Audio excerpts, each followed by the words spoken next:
Имаме некаде во Македонија 50 фарми на полжави од типот Helix aspersa. Имаме склучено договори со италијанската фирма Eurohelix.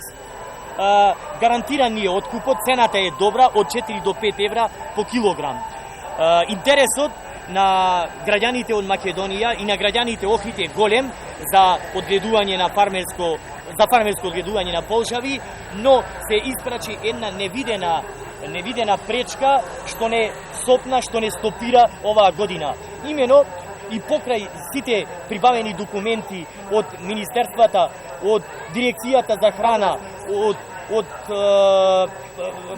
признати и познати професори, се јави господинот Шапурич и даде една пречка, односно едно мислење, со кое мислење нас не сопна во, односно не можеме да увезиме матично стадо од типот Helix aspersa. Тој даде негативно мислење дека полжавот Helix aspersa бил агресивен, дека ќе го загрозил полжавот. Јас овдека немам документи вас да ви презентирам, ама имам аргументи.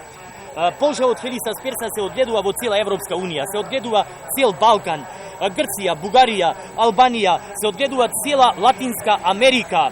Значи, покрај Европската Унија, цел свет го одгледуваат, само кај нас во Македонија е штетен. Тоа, мислам, е голем аргумент и не треба повеќе да презентирам аргументи. Сакам овдека да нагласам дека лично апелирам до министерот за земјоделие и министерот за животна средина подхитно да разрешат овој случај, зашто горат 50 фарми во Македонија, а приходот од една фарма е некаде 10.000 евра. Во Република Српска, само да направиме, контактираме со Сдруженијето ПУШ од Бања Лука. Приходите се 2,5 тона по фарма. Тоа е некаде 10.000 евра.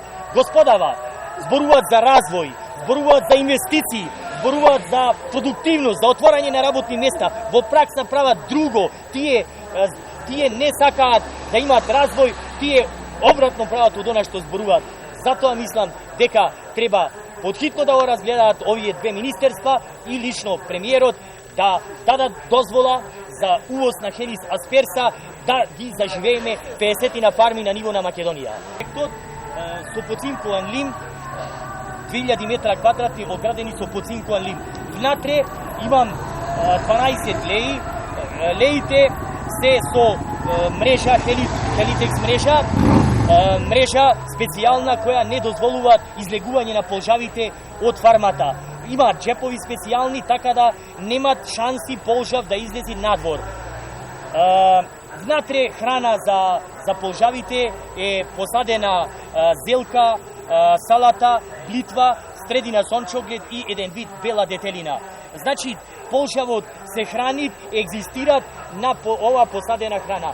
Успешноста на полжавот и продуктивноста на фармата зависи од храната што ја има во фармата, доколку е таа успешна, доколку е развиена зелката, доколку има добра вегетација, значи приходот е неизбежен. А каква е таа бела детелина?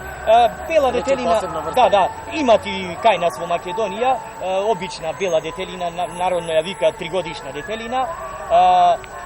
Сончоглетот е карактеристичен, многу полжавите го јадат сончоглетот, тој има двојна намена и држи ценка, а исто и се употребуваат за храна на полжавите Helix aspersa. Карактеристично на оваа сорта е што таа се размножуваат несит јајца 3-4 пати во текот на годината и така продуктивноста е голема. А кај ви се извезувал Helix aspersa? Имаме склучено договори со фирмата Eurohelix од Кареско, Италија. Значи, пласманот е обезбеден.